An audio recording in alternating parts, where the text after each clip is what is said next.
വിഴിഞ്ഞം തുറമുഖം പകുതി MSC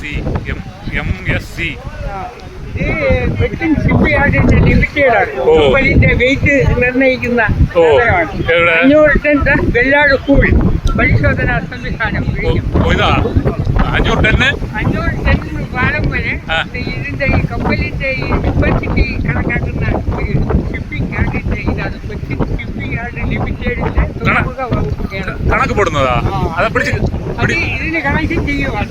അവിടെ പിടിച്ച് കെട്ടേണ്ടതാ നങ്കൂരം കപ്പലിലാണ് കടലിന് കിടന്നിട്ട് ബന്ധിക്കുമ്പോഴേ ഇതിന്റെ മെഷീൻ കൊണ്ടുവരും. കൊണ്ട് വയ്ക്കുമ്പോഴേ ഈ കപ്പലിന്റെ വെയിറ്റ് നിർണ്ണയിക്കാൻ ഇത് ബന്ധിക്കേണ്ട ഇടല്ലേ.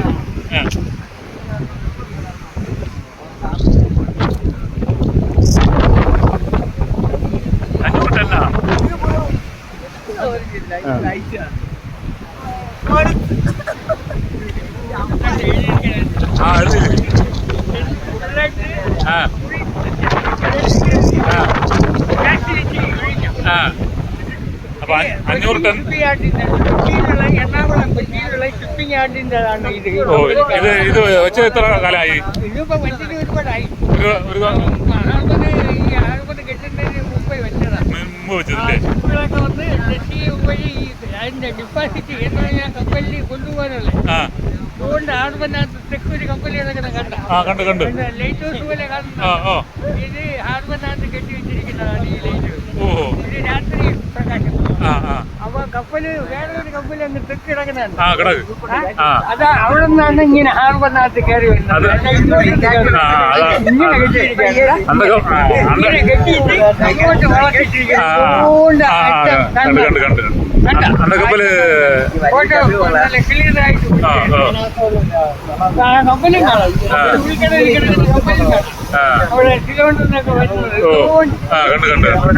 അത് നടുക്കടലില് നിങ്ങളോട്ട് വിട്ടു ഈ കപ്പൽ വെളിയെ പോകാതെ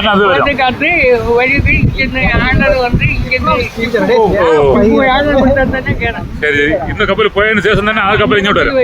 ഇതിന്റെ ഈ കപ്പലിന്റെ അപ്പുറത്ത് ഒരു ചെറിയ കപ്പൽ കിടക്കുന്നത്. അത് ചിന്നത്.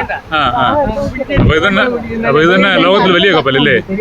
ഏറ്റവും വലിയ കിലോമീറ്റർ നീളമാണ് എങ്ങനെ കിടക്കണമെങ്കിൽ. 16,000 കണ്ടെയ്നർ ഇരിക്കുന്നതാണ് പത്രത്തിൽ വായിച്ചത്.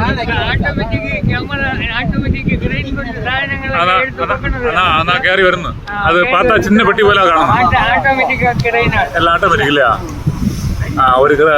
ஒரு கண்டெய்னர் சரி பார்த்தா தீப்பெட்டி மாதிரி தெரியுது. ஒரு கப்பலுக்கு உள்ள இறக்குறதுக்கா கேட்டதுக்கு தான் இங்க கொண்டு வருது. ஆமா காணுது. അവിടെ ഒന്നും കാണാതെ. അപ്പൊ ഇവിടെ നിറയെ ആൾക്കാർ വരും അല്ലേ? വൈകുന്നേരമൊക്കെ ആകുമ്പോഴേ ഭയങ്കര തിരക്കായിരിക്കും അല്ലേ?